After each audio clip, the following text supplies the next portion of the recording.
అదే RTV app వార్తల్ని క్షణాల్లో చదివే అవకాశం ఉంటుంది. ఒక న్యూస్ పేపర్, ఒక టెలివిజన్ ఛానల్ మీ చేతుల్లో ఎప్పుడూ ఉంటాయి. కె శ్రీనివాస్, ఆంధ్రప్రదేశ్ రైతు సంఘం రాష్ట్ర సహాయ కార్యదర్శి. ఈరోజు ఏలూరు జిల్లా జంగారెడ్డిగూడి మండలం పేరంపేట పంగిడిగూడి మధ్యలో గ్రీన్ ఫీల్డ్ హైవే పనుల్ని రైతులందరూ కూడా అడ్డుకోవడం జరిగింది. ఇక్కడ తీవ్ర నిరసన ధర్నా కార్యక్రమాన్ని కూడా నిర్వహిస్తా ఉన్నాం. వంట వార్పు కార్యక్రమాన్ని కూడా చేస్తా ఉన్నాం. ఇవాళ గ్రీన్ ఫీల్డ్ హైవేలో భూములు కోల్పోతున్న రైతులకి ఇవాళ పరిహారం, అతి తక్కువ పరిహారం ఇచ్చి రైతులకు తీవ్ర అన్యాయం చేసిన పరిస్థితి ఉన్నది. మాకు న్యాయమైన పరిహారం ఇవ్వమని చెప్పేసి రైతులు గత 2 సంవత్సరాలుగా పెద్ద ఎత్తున పోరాటం చేస్తా ఉన్నారు. అయితే భూసేకరణలో ఇచ్చిన పరిహారం తీసుకోండి, మేము ఆర్బిట్రేషన్ ద్వారా పరిహారం పెంచిస్తామని చెప్పేసి గతంలో కలెక్టర్ గారు హామీ ఇచ్చారు. ఆ మేరకు రైతులందరూ కూడా ఆర్బిట్రేషన్ చేసుకున్నారు. ఇవాళ ఆర్గ్యుమెంట్ అంతా కూడా పూర్తయింది. జడ్జిమెంట్ ఇవ్వాల్సిన అవసరం ఉన్నది.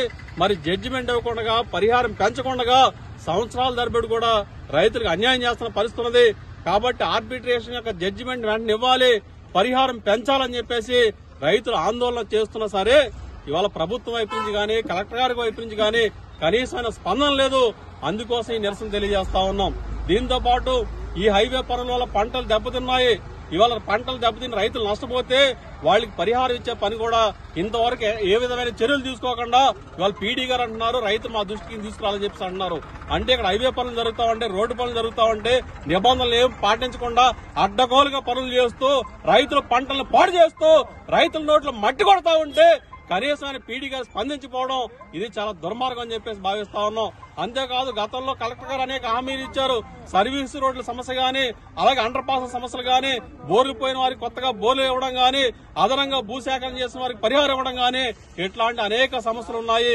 ఏ ఒక్క సమస్యకి పరిష్కారం చూపకుండా ఇవాళ హైవే పనులు మాత్రం వేగవంతంగా చేస్తూ రైతులకు అన్యాయం చేయడం ఇది తగదని చెప్పేసి మేము భావిస్తా ఉన్నాం. అందుకే ఈ నిరసన తెలియజేస్తా ఉన్నాం. అధికారులు వచ్చి సమాధానం చెప్పే వరకు ఈ పనులు అడ్డుకుంటామని చెప్పేసి కూడా ఇవాళ ప్రభుత్వాన్ని మేము హెచ్చరిస్తా ఉన్నాం. మరిన్ని వీడియోస్ కోసం ఛానల్ ని సబ్స్క్రైబ్ చేయండి. లేటెస్ట్ అప్డేట్స్ కోసం వాట్సాప్ ఛానల్ ని ఫాలో చేయండి.